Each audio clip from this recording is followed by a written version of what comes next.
Nous sommes exactement le 6 juin 2022 et je me connecte dans mon compte IROCC à la suite d'une notification que j'ai reçue de leur part, me disant que bon, il y a un message qui m'attend dans mon compte. Donc je me connecte avec beaucoup d'enthousiasme parce que c'est un message quand même que j'attends depuis un bon moment. Donc je me connecte, je suis dans mon portail, je vois le message, je clique, je lis, ça me dit malheureusement, votre demande de visa étude a été rejetée pour insuffisance de preuve de fonds. Là, je me dis, ok, c'est quand même compliqué cette affaire. Bon, un peu découragé, mais pas trop découragé pour abandonner. Donc, restez avec moi parce que je vais vous raconter mon histoire, mon parcours.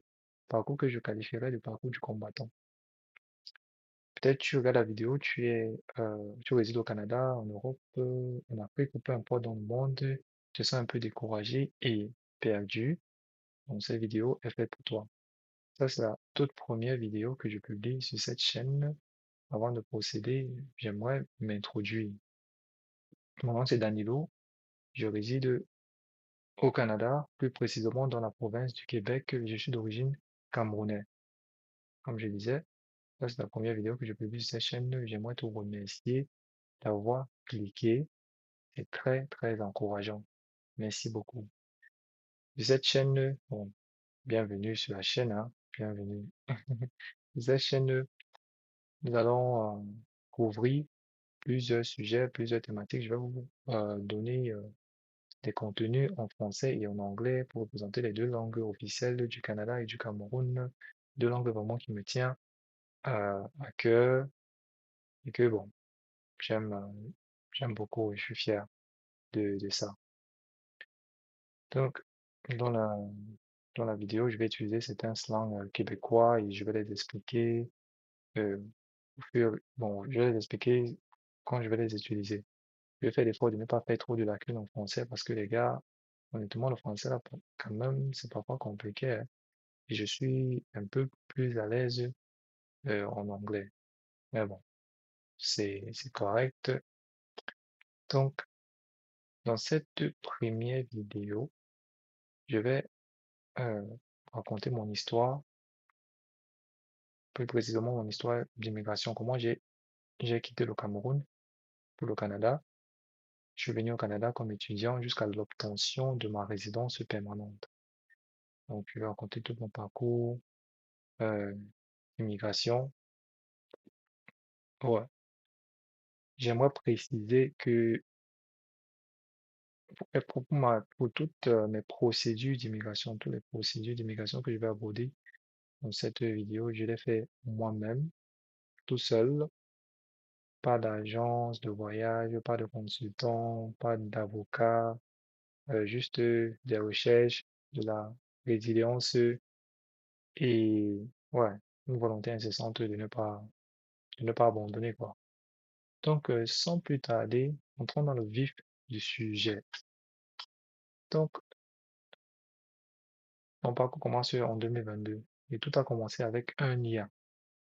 Donc, après l'obtention de ma licence en 2021, je contemplais si j'allais continuer mes études au Cameroun ou à l'étranger. Donc, je vivais avec ma mère et ma grand-mère et à la période, j'étais un peu confus et manquait un peu de précision. Donc, il y avait mon oncle réside, qui résidait et qui réside toujours au Canada depuis plusieurs années. Et ma grand-mère avait parlé au préalable que, bon, moi, je m'intéresse à continuer mes études à l'étranger, au Canada, comment ça se passe puisque tu es là, ça se passe comment les procédures, comment est-ce que ça fonctionne et tout. Mon oncle a dit que, ok, il n'y a pas de problème, on va voir. Je vais voir et je vais vous revenir. Ok, parce que j'avais d'abord considéré l'Europe, j'ai essayé, ça n'a pas fonctionné. Donc, on a misé sur le Canada. Donc, mon oncle, là, un jour, il m'a envoyé un lien. C'était le lien de la page web d'un collège canadien. Donc, au Canada, donc, le collège et l'université, c'est post-secondaire. Donc, le collège, c'est comme une université au Cameroun. c'est post, oui, post-secondaire. Donc, j'ai cliqué sur le lien, ça m'a dirigé sur la page, le site internet du collège. Le nom du collège, c'est Sénéca. Donc, j'ai fait des recherches sur leur site web, leur programme et tout. J'ai euh, fait des recherches sur comment soumettre une demande de d'admission parce que mon oncle, quand il a envoyé, il me disait que bon, ça c'est ça c'est le collège tel, tel, tel, donc soumettre ta demande d'admission. Donc, moi, j'ai fait mes recherches, j'ai rassemblé les documents requis, j'ai envoyé ma demande et quelques temps après, j'ai eu la lettre d'admission du collège Sénéca. Donc, mon admission, mon programme est un programme d'un an, commencé de septembre 2022 à avril 2023. Donc, j'avais la lettre d'admission, j'avais la lettre d'admission à l'époque en 2022. Quand tu avais la lettre d'admission, tu pouvais directement commencer. Maintenant, c'est rendu, bon, il y a un peu plus d'étapes à faire. Mais avec ma lettre d'admission, j'ai commencé ma procédure d'immigration, procédure de visa études. Donc, en attendant la lettre d'admission, j'avais déjà commencé à faire des recherches sur le site du gouvernement du Canada sur comment soumettre une demande de visa étudiant. Parce que vraiment, moi, je voulais que les choses avancent vite. Donc, je voulais m'éduquer autant que possible pour ne pas perdre du temps. Donc, quand j'ai obtenu la lettre d'admission là, c'était go. Donc, j'ai commencé, je maîtrisais un peu la procédure parce que j'avais fait des recherches là-dessus, beaucoup de recherches. Donc, j'ai commencé et aussi, durant la procédure, mon oncle me guidait aussi. Donc, j'ai envoyé ma demande à IRCC. IRCC, c'est l'acronyme du département d'immigration du Canada. Donc, j'ai envoyé ma demande le 20 mai, euh, ma première demande le 20 mai. Le 21 mai, il m'a envoyé une lettre, le 21 mai 2022, il m'a envoyé une lettre, la lettre de biométrie. Je suis allé faire la biométrie. Et le 6 juin, parce que j'attendais, chaque jour, je vérifiais, euh, pour envoyer ta demande, euh, de, pour envoyer ta demande de visa. Peu importe la procédure d'immigration, tu dois créer un compte sur le site web du gouvernement du Canada. C'est à travers maintenant le portail là que tu vas soumettre ta demande. Et quand il y a une notification dans ton compte, dans le portail, ils vont t'envoyer un courriel, dans un email, pour te faire signe que, OK, il y a un message qui t'attend dans ton compte. Donc, c'est un peu ce qui se passe. Moi, j'ai vérifié ma boîte de réception, mon Gmail, tout le temps, j'attendais. Après la biométrie, il était chaud bouillant. Donc, le 6 juin, je reçois la notification que, hey, il y a un message qui t'attend dans le portail. Je me connecte avec beaucoup d'enthousiasme. Je, je suis dans mon portail, je clique, je lis, et on me dit que, bon, ta demande a été rejetée pour insuffisance de preuves de fond. Là, je me dis, OK, j'étais un peu glacé, hein. J'étais glacé, vraiment, ça m'a fait un jet, c'était un choc. J'étais aussi trop pressé, j'ai fait les choses trop vite, vite. Donc, il a rassemblé les documents rapidement, je ne vérifiais même pas, donc j'ai juste envoyé ça comme ça. Mais une chose qui m'a donné espoir, c'est dans la lettre de rejet, l'explication qu'ils ont donnée. Le dernier paragraphe, parce que bon, la lettre était en anglais, donc parce que j'ai fait toutes mes procédures en anglais. Le dernier paragraphe disait que, OK, vous avez la possibilité de soumettre une autre demande si vous adressez ce critère. Donc, la raison pour laquelle ils ont refusé la demande. J'ai dit que, OK, donc, je peux encore soumettre, donc c'est bon, c'est bon, ça m'a donné espoir. J'ai dit que, OK, tant qu'il y a une opportunité, il y a espoir. Donc, sans plus tarder, la fois si je voulais faire les choses bien, parce que, regarde, la première fois là, vraiment, je suis allé trop vite. J'ai envoyé ma demande le 20 mai et 2 semaines, quelques jours après, ça a été rejeté. Donc, du 6 jusqu'au mois de juillet, j'ai fait encore des recherches, j'ai fait en sorte que j'ai rassemblé tous les documents parce que, bon, la raison, je voulais adresser cette raison-là, qui était l'insuffisance de preuve de fond. Donc, j'avais deux garants, mon père et ma tante. J'ai obtenu une lettre, une lettre de leur part. J'ai obtenu preuve de fond de mon père, preuve de fond de ma mère. Il y a mon oncle qui m'a aidé avec la lettre aussi, de sponsor. Donc, et je lui ai donné, il a vérifié tout, tout, tout. Il m'a dit que c'est OK. Moi aussi, j'ai vérifié et tout. Bon, le dossier pesait, quoi. Je voulais m'assurer que vraiment je voulais être méticuleux. Donc, ce premier rejet m'a vraiment donné une leçon. Ouais, que quand tu veux faire quelque chose, il faut faire ça bien. Il faut vraiment faire ça bien. Mieux ne fais pas. Donc, la deuxième fois, la deuxième demande, je voulais bien faire des choses. Je voulais bien faire des choses. Donc, j'ai tout mis en place. J'ai envoyé ma deuxième demande pour un visa étudiant le 19 juillet 2022. Le 2 septembre 2022, il m'a envoyé euh, la lettre pour aller faire le test médical. J'étais content. J'étais content parce que bon, les choses avançaient. Je suis allé faire rapidement test médical. C'était bon, c'était positif. Et le 14 septembre, ma demande a été approuvée. Ma demande de permis de visa a été approuvée du 14 septembre. Oui. Mais rappelez-vous, mon, mon programme d'études commençait en septembre. Donc, j'avais déjà un retard. Ça commençait je me trompe pas, le 5 septembre 2022. J'avais déjà un retard. Donc, je suis allé, quand ils ont approuvé ma demande, ils ont demandé le passeport. Je suis allé de le passeport, c'est un peu perdu le temps. Ils m'ont envoyé le passeport avec le visa. On était déjà en octobre. Donc, j'ai fait préparer les choses, j'ai commencé maintenant à préparer mon voyage et tout. J'ai quitté le Cameroun le 11 octobre. Je suis arrivé au Canada le 12 octobre. Ma porte, ma porte d'entrée, c'était Montréal. Donc, à l'aéroport de Montréal, je suis passé par les agents du service frontalier. Donc, ils m'ont posé des questions. On était dans une pièce.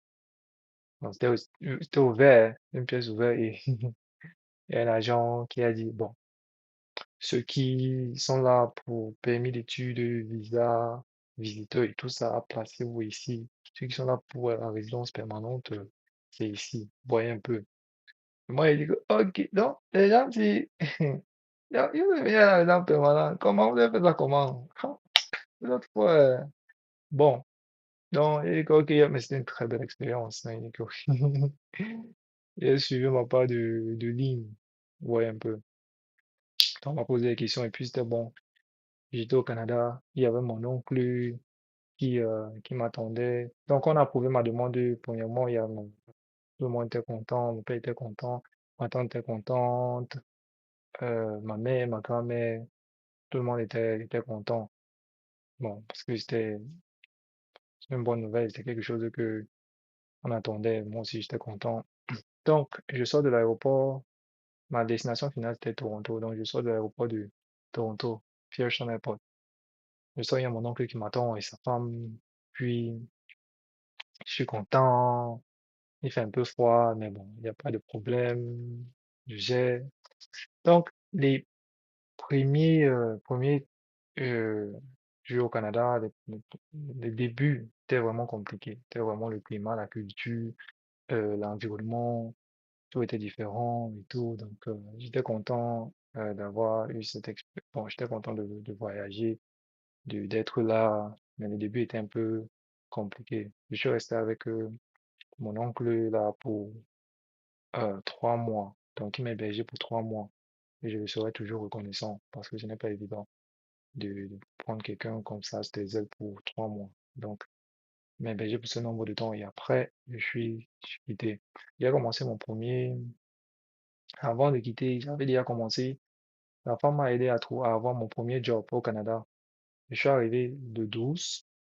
J'ai commencé à travailler en novembre, pardon. Mon premier travail en tant que serveur dans une salle de fête au Canada. Donc, et j'avais du retard sur mon programme d'études. J'avais un retard d'un mois et quelques jours. Donc, il y avait des choses à rattraper. Donc, avant de quitter le Cameroun, puisque le programme avait déjà commencé, donc je faisais il y a des cours euh, en ligne, oui, mais c'était pas pareil. Donc, ouais, je suis venu, il y avait des choses à rattraper, mais je me suis rattrapé tout sur les devoirs, sur les notes, tout ça. Donc, il y avait aussi mes camarades de classe qui étaient de mon batch, mes camarades de classe mon premier programme, vraiment, ils étaient vraiment bien, ils étaient vraiment sympas. Voilà, c'est le mot. Ils étaient vraiment sympas, ils m'ont beaucoup aidé à, à m'acclimater. Oui. Donc, premier programme s'est bien déroulé. L'adaptation n'était pas facile. J'ai quitté la maison de mon oncle pour aller louer. Le temps là, lui résidait à Mississauga. Donc, j'ai commencé mon travail à Mississauga. La salle de fête était à Mississauga. Mais j'ai déménagé en fin décembre. Non, fin janvier, pardon. Janvier parce que je suis resté chez lui du mois où je suis octobre, novembre, décembre. Et en janvier, fin janvier, j'ai déménagé. Je suis allé à New York. Euh, c'est là-bas que j'ai habité. Donc, à partir de là, je continuais le travail. Je travaillais, je partais à l'école. Je travaillais, je partais à l'école. Donc, il y a une loi temporaire qui est sortie le 15 novembre 2022 et c'est fini le 30 avril 2024. Bon, cette loi disait que donnait l'autorisation aux étudiants étrangers de travailler plus de 20 heures. Donc, ça, c'était un peu favorable pour moi et pour d'autres étudiants étrangers. Ça fait que je travaillais un peu plus de 20 heures, mais pas à temps plein, temps plein. Donc, je dépassais un peu la vingtaine, mais ouais, parce que mon travail était saisonnier. Donc maintenant, mais ça me permettait de quand même euh, subvenir à mes besoins. Ouais, mais c'était vraiment pas évident. Pas évident. Donc, c'est comme ça que je gérais pour les premiers mois, pour les premiers mois. Le permis d'études que j'ai obtenu, premier permis d'études que j'ai obtenu, euh, la date d'expiration, j'ai encore ça. La date d'expiration est le 30 juin 2023. Donc, mon programme finissait en avril, mon permis d'études s'expirait le 30 juin.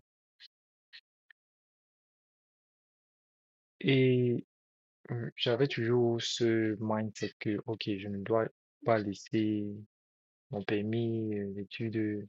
Je pensais toujours à ça. Je pensais toujours à ça. Je ne dois pas laisser mon permis d'études s'expirer. Donc, je dois toujours être réglo dans le pays. Je dois respecter les règles, je dois respecter les consignes, je dois respecter mes conditions, les conditions que l'immigration canadienne impose aux résidents temporaires, aux étudiants étrangers. Donc, c'est ça. J'ai complété mon programme, mon premier programme, en avril 2000 2023.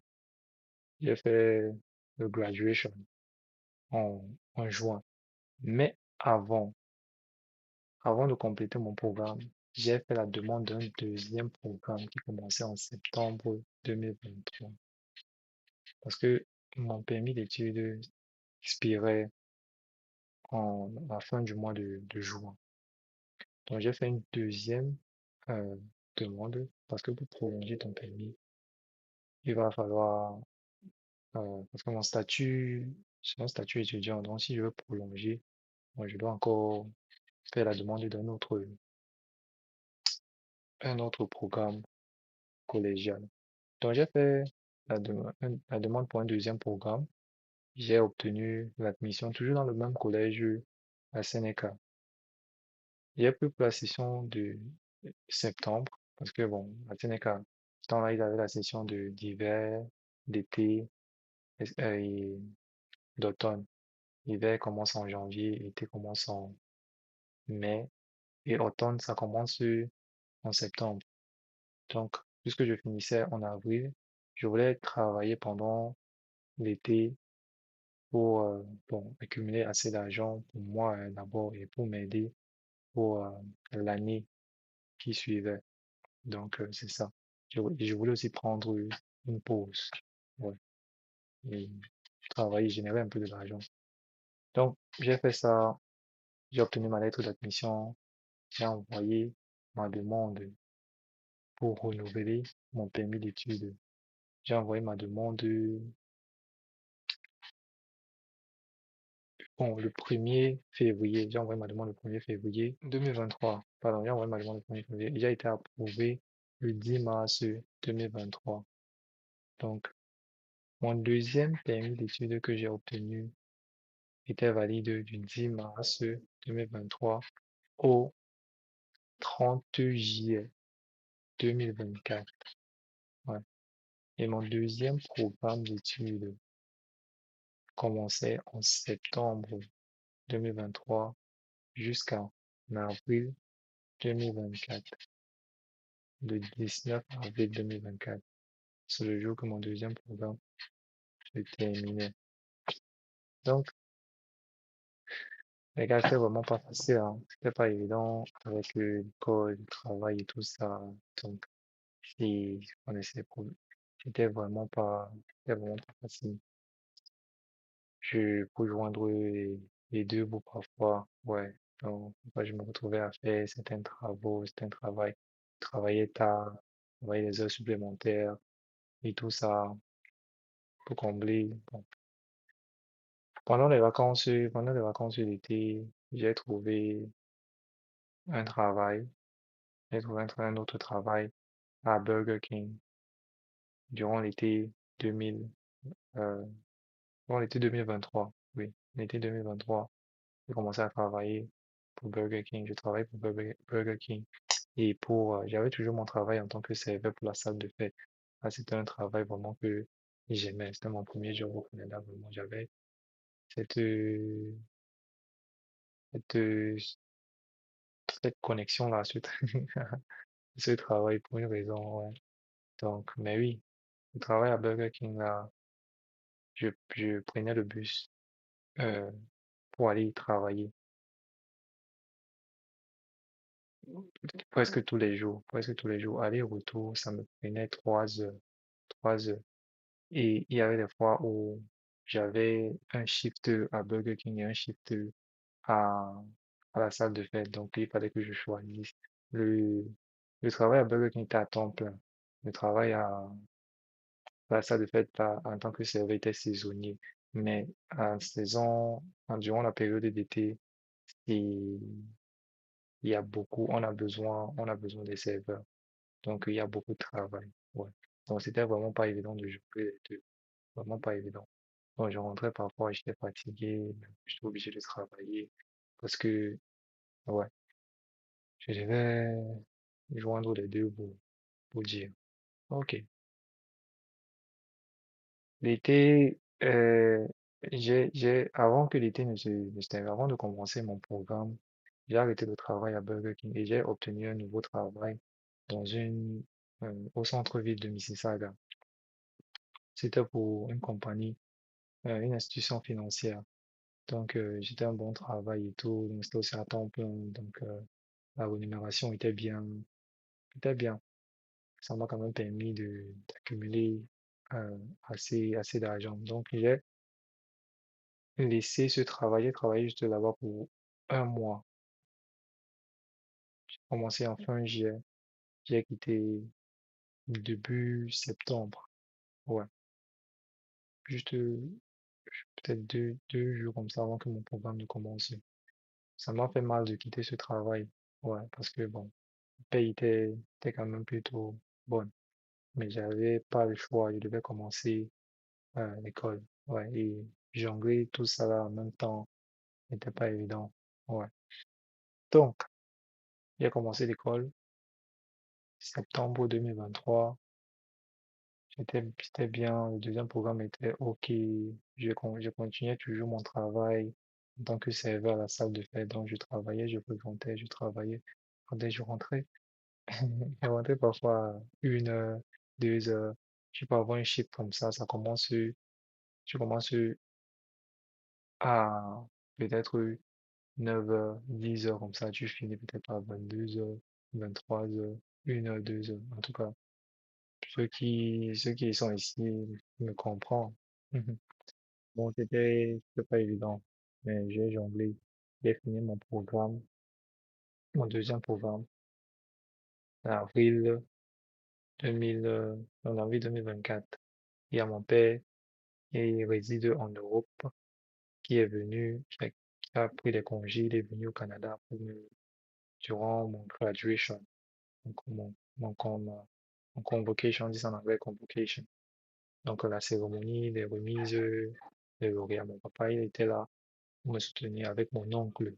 J'étais très content et tout parce que bon, mon Dieu labeur a payé. J'ai obtenu mon diplôme, j'ai j'ai complété mes 2 ans. J'ai, il fallait maintenant penser, quand j'ai fini mon programme, je pensais à mon permis d'études maintenant, à mon permis post, à mon permis euh, de travail, permis de Bon, je travail. pensais maintenant à mon permis de travail post-diplôme, après que j'ai terminé mon deuxième programme collégial. Donc, je récapitule, hein. J'ai fait au total 2 programmes collégials, dont le même établissement, post-secondaire. Donc, j'ai commencé le premier en septembre 2022, je l'ai terminé en avril 2023. Avant de le terminer, j'ai fait la demande d'un deuxième programme qui commençait en septembre 2023. Donc, j'ai terminé le premier programme, j'ai pris des vacances d'été, j'ai travaillé, j'ai commencé le deuxième euh, programme collégial en septembre 2023. Je l'ai achevé en avril 2024 avec succès. Ça s'est bien passé. Après que j'ai terminé le programme, il y avait la remise des lauréats. J'ai obtenu mon diplôme. Comme j'ai dit, mon père, mon oncle, ils étaient là pour célébrer avec moi. C'était super. C'était un moment bien. Donc, rendu là, je pensais maintenant le permis de travail post-diplôme. Bon, autant là, à cette époque, bon, je dis à l'époque comme si j'étais à ce temps-là, 1 an de programme collégial te donnait 1 an de permis de travail post-diplôme, 2 ans te donnait 3 ans de permis de travail post-diplôme. Maintenant, bon, il y a encore un peu plus d'étapes. Bon, on peut parler de ça dans une autre vidéo, il n'y a pas de problème. Mais c'était ça le contexte durant ce temps-là.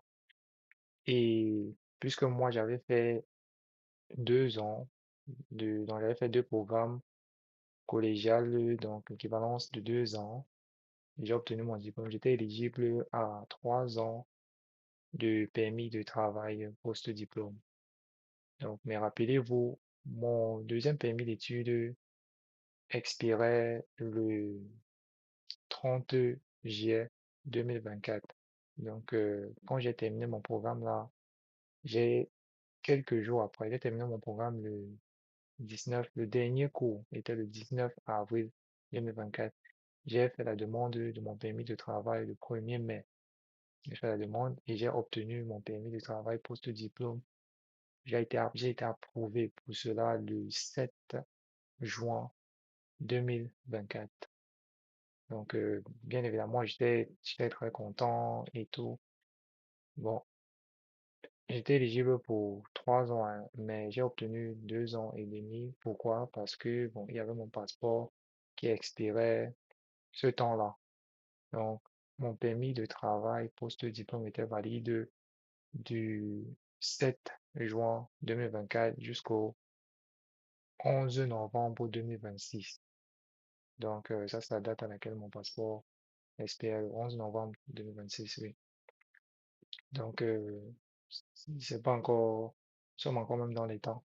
Mais bon, j'ai obtenu ça et dit, OK, il y a pas de souci, il y a pas de problème, on va gérer avec.